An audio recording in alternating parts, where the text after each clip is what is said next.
नमस्कार, मैं Shalini city junction news में आपका स्वागत करती हूँ। सबसे पहले एक नजर डालते हैं आज की खास खबरों पर। बाजार, शुद्धता, गुणवत्ता और अपनेपन का एहसास। मयूर कॉलोनी, मलकापुर रोड, अकोला। सहप्रायोजक है पेशवा फैमिली रेस्टोरेंट गीतानगर, जहां हर निवाले पर मुंह से निकले वाह वही है पेशवा। जी हां, Peshwa family restaurant Geeta Nagar, Akola. Vaccine लगाने का चौथा चरण हुआ शुरू। शहर में ऑक्सीजन पूर्ण मात्रा में, अफवाहों से बचे। फिर चला गजराज, हुआ अतिक्रमण साफ। शहर पुलिस ने आरंभ की डोमिनेंस पेट्रोलिंग। और शांति और उत्साह के साथ ईसाई भाइयों बहनों ने मनाया ईस्टर संडे। खास खबरों के प्रायोजक थे गोपाल सुपर बाजार, शुद्धता, गुणवत्ता और अपनेपन का एहसास। मयूर कॉलोनी, मलकापुर रोड, अकोला। सहप्रायोजक है पेशवा फैमिली रेस्टोरेंट गीतानगर, जहां हर निवाले पर मुंह से निकले वाह वही है पेशवा। जी हां, पेशवा फैमिली रेस्टोरेंट गीतानगर, अकोला। अब समाचार विस्तार से। जिले में कोरोना का कहर जारी है। अनेकों में कोरोना को लेकर दहशत है। ऐसे में गुरुवार 1 अप्रैल से कोविड टीकाकरण का चौथा चरण शुरू हो गया है। इस चरण में 45 वर्ष के ऊपर की उम्र वाले सभी नागरिकों को टीके लगाए जा रहे हैं। गुरुवार शाम तक 3500 के आसपास नागरिकों को कोविड वैक्सीनेशन लगाए जाने की जानकारी सूत्रों से प्राप्त हुई है, जिनमें अधिक संख्या 45 वर्ष से अधिक उम्र के नागरिकों की होने की जानकारी भी मिली है। कोरोना का प्रादुर्भाव बढ़ रहा है। परिणाम स्वरूप जिले में हर रोज सैकड़ों कोरोना बाधित मरीज मिल रहे हैं। केंद्र शासन की ओर से चरणों में वैक्सीनेशन लगाए जा रहे हैं। फिलहाल चौथा चरण शुरू है, जिसमें 45 वर्ष से अधिक उम्र के नागरिकों को वैक्सीन लगाई जा रही है, जबकि पहले 3 चरणों में नागरिकों को पहला और दूसरा डोज लगाया गया है। अकोला जिले में कोविड वैक्सीनेशन का जो प्रोग्राम है वो प्रोग्राम 26 जनवरी से शुरू हो गया है। अभी 2 वैक्सीन अपने यहाँ पे चल रहे हैं, कोवैक्सीन और कोविशील्ड। तो मेरी अपने अकोला जिले के सभी लोगों से रिक्वेस्ट है, विनती है कि अपने 45 ईयर्स के ऊपर, 45 ईयर के ऊपर जिन लोगों का एज है उन सब लोगों ने अपना वैक्सीनेशन कर लेना चाहिए, ताकि वो कोविड से सुरक्षित रहे। ये जो कोई लस है, वैक्सीनेशन की लस है, ये बिल्कुल सेफ है, अपने अभी सभी लोगों के लिए सुरक्षित भी है। अब ये जिसका अपन रजिस्ट्रेशन भी अपने आप में आप कर सकते हो मोबाइल ऐप के द्वारा। अपने मोबाइल ऐप पे आप रजिस्ट्रेशन कर लो तो आपको कोई आसानी होगी और आपका कम समय में वैक्सीनेशन हो सकता है। गवर्नमेंट के हॉस्पिटल में ये फ्री ऑफ कॉस्ट है, मतलब बिना मूल्य ये वैक्सीनेशन की लस उपलब्ध है। और प्राइवेट हॉस्पिटल में इसका 250 रुपीज़ चार्ज रखा हुआ है। मेरी अपने अकोला शहर के सभी नागरिकों से बहुत दरखास्त है, रिक्वेस्ट है, विनती है कि जिनका भी एज 45 ईयर्स के ऊपर है उन सब लोगों ने अपना वैक्सीनेशन वो करवा ले, ताकि वो अपने फैमिली को सुरक्षित रख सके और अपने आप को भी सुरक्षित रख सके। इसके साथ में ये जो अपने अभी ग्रामीण एरिया में भी हमने सब सेंटर लेवल तक अभी इसका वैक्सीनेशन का प्रोग्राम हमने लेकर गए हैं। इसलिए अपने आसपास के गांव में जहां पर भी सब सेंटर उपलब्ध है वहां पर अपना जाकर अपना 45 ईयर्स के ऊपर के सभी लोगों ने अपना वैक्सीनेशन वो करवा ले। मेरी अभी आप सभी लोगों से यही रिक्वेस्ट है। जिले में कोरोना का कहर जारी है। हर रोज भारी तादाद में कोरोना से संक्रमित मरीज मिल रहे हैं, जिस कारण ऑक्सीजन की आवश्यकता भी बढ़ गई है। आलम यह है कि हर रोज 900 से 1000 ऑक्सीजन के सिलेंडर का इस्तेमाल किया जा रहा है। गत वर्ष अक्टूबर और नवंबर माह में कोरोना बाधितों की संख्या में कमी आई थी, किंतु नए वर्ष में कोरोना ने अकोला में कई रिकॉर्ड ब्रेक किए हैं। फिलहाल देश में अकोला कोरोना को लेकर टॉप शहरों में शामिल है। मरीजों की बढ़ती हुई तादाद की वजह से सरकारी अस्पतालों में अब बेड भी कम पड़ने लगे हैं। इसी के साथ जिला सर्वोपचार अस्पताल में प्रतिदिन 900 से 1000 ऑक्सीजन सिलेंडरों की आवश्यकता पड़ रही है। इतनी बड़ी संख्या में ऑक्सीजन की जरूरत सरकारी अस्पताल में होने की वजह से निजी अस्पतालों में ऑक्सीजन की किल्लत होने की शिकायतें भी प्रशासन को प्राप्त हो रही थी। इसी से निपटने के लिए जिले में कुछ अस्पताल में ऑक्सीजन प्लांट लगाए गए हैं। कोरोना से संक्रमित मरीजों की संख्या में दिन ब दिन हो रही वृद्धि को देखते हुए सर्वोपचार अस्पताल परिसर में ऑक्सीजन प्लांट लगाया गया है, जिसकी क्षमता 10 KL है। 1-2 दिन पूर्व ही इस प्लांट में ऑक्सीजन रिफिलिंग की गई है। फिलहाल जीएमसी के पास 6 KL ऑक्सीजन उपलब्ध होने की जानकारी है। एक और जहां सरकारी अस्पताल में ऑक्सीजन का भरपूर स्टॉक है, वहीं दूसरी ओर निजी अस्पतालों में ऑक्सीजन की किल्लत होने की चर्चाएं दिन भर नागरिकों में चलती रही। हालांकि सूत्रों की माने तो स्टॉक उतना कम नहीं था जितनी की अफवाहें फैलाई जा रही थी। शहर में मनपा आयुक्त नीमा अरोरा के आदेश के बाद अतिक्रमण हटाने की कार्रवाई ने जोर पकड़ लिया है। अवैध निर्माण हो या रास्ते पर किया गया अतिक्रमण बिना किसी के दबाव में आए उसे हटाया जा रहा है। इसी कड़ी में शहर के भाटे क्लब मैदान के पास स्थित सुपर एक्सपोर्ट गारमेंट सेल लगी हुई थी, जिसकी लीज खत्म हो चुकी थी। ये मामला कोर्ट तक भी जा पहुंचा और कोर्ट ने मनपा के पक्ष में अपना फैसला सुनाया, जिसके बाद मनपा का अतिक्रमण तोड़ू दस्ता वहां पर पहुंचा और इस अतिक्रमण को साफ कर दिया।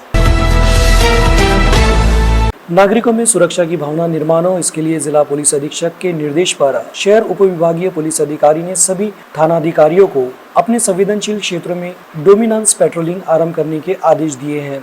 इस मुहिम का शुभारंभ गुरुवार को एसडीपीओ के अगुवाई में सिटी कोतवाली क्षेत्र में किया गया। शाम के समय बाजार में नागरिकों की भीड़ अधिक रहती है। बाजार में खरीदारी करने आए नागरिक पुलिस विभाग के वरिष्ठ अधिकारी तथा कर्मचारियों के दल को देखकर कुछ समय के लिए अचंभित हो गए थे। मामले को समझने का प्रयास कर रहे थे। कुछ समय बाद पुलिस विभाग की सामान्य गश्त होने की जानकारी मिलने पर उन्होंने राहत की सांस ली। सिटी कोतवाली पुलिस थाने की सीमा से इस मुहिम की शुरुआत शहर उपविभागीय पुलिस अधिकारी सचिन कदम ने की। थानाधिकारी उत्तम जादव, शहर यातायात पुलिस निरीक्षक गजानन चिलके, ट्रैफिक कर्मचारी, स्थानीय पुलिस कर्मचारी शहर में गश्त लगा रहे थे।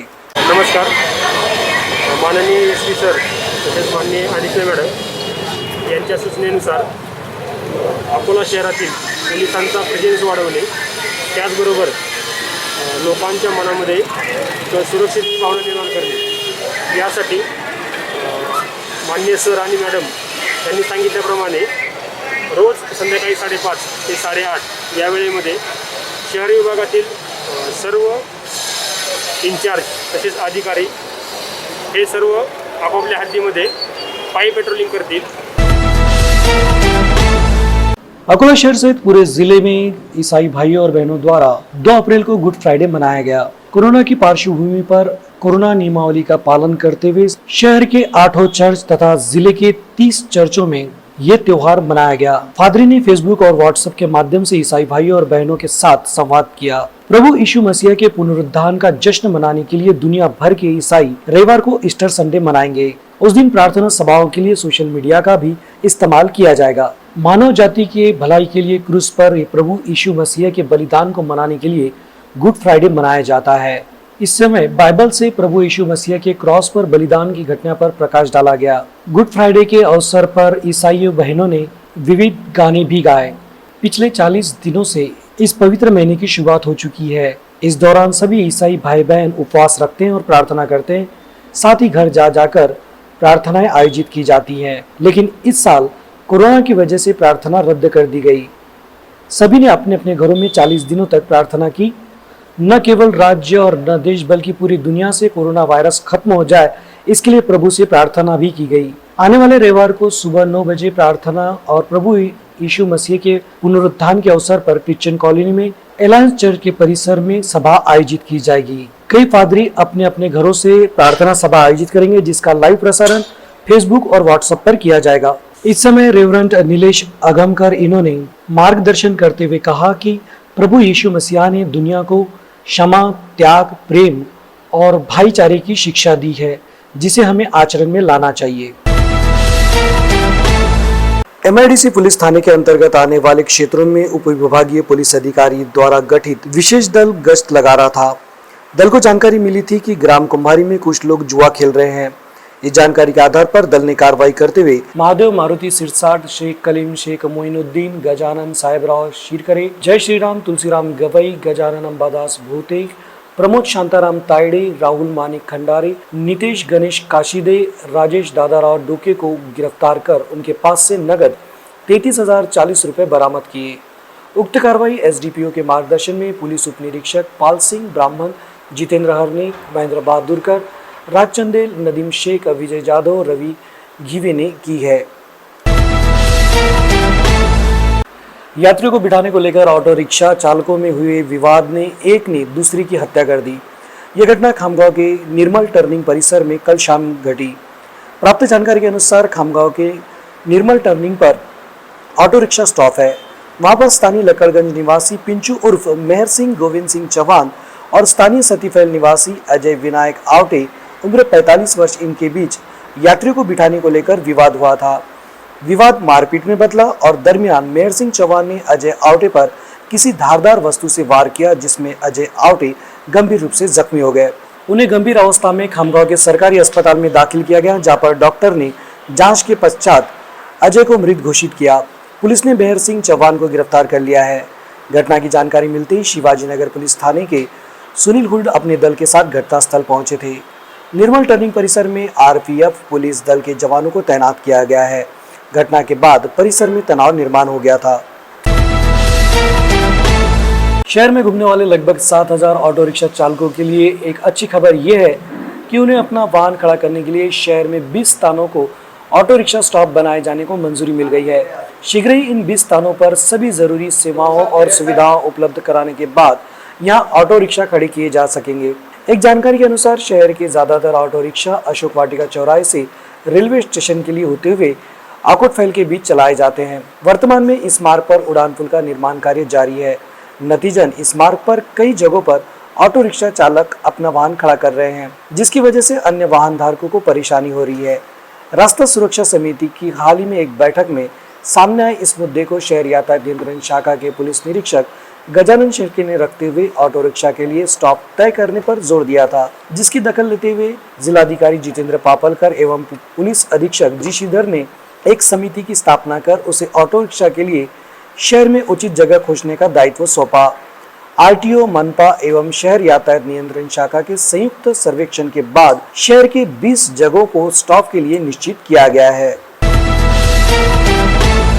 अकोला महानगर पालिका में कोरोना संकट की वजह से ऑनलाइन ही बजट सभा ली गई। गुरुवार को आयोजित इस सभा में सभापति समेत आयुक्त के रूप में संजय जावले, नगर सचिव अनिल बिड़वे तथा सदस्य ऑनलाइन उपस्थित थे। सर्वप्रथम आयुक्त पंकज जावले ने सन 2020-21 का संशोधित तथा सन 2021-22 का मूल बजट पोर्टल पर रखा। चर्चा के पश्चात दिव्यांग, महिला, अनुसूचित जाति, जनजाति और भटकी विमुक्त जाति के लिए कल्याणकारी योजना चलाने के लिए 9 करोड़ रुपए का प्रावधान किया गया। सदस्यों ने खर्च को लेकर अपने अपने सुझाव रखे, जिसके तहत बदलाव भी किए गए, किंतु आय बढ़ाने को लेकर कोई चर्चा नहीं हो पाई। लिहाजा कुछ पार्षदों ने दुकानों का किराया न बढ़ाए जाने पर आपत्ति दर्ज की। लंबे समय से किराए से प्राप्त होने वाली आय का आंकड़ा स्थिर है, जो बढ़ना अपेक्षित है। इस प्रकार चर्चा के पश्चात 231 करोड़ 20 लाख रुपए आय तथा 230 करोड़ 20 लाख रुपए खर्च के बजट को स्थायी समिति ने मंजूरी प्रदान की है।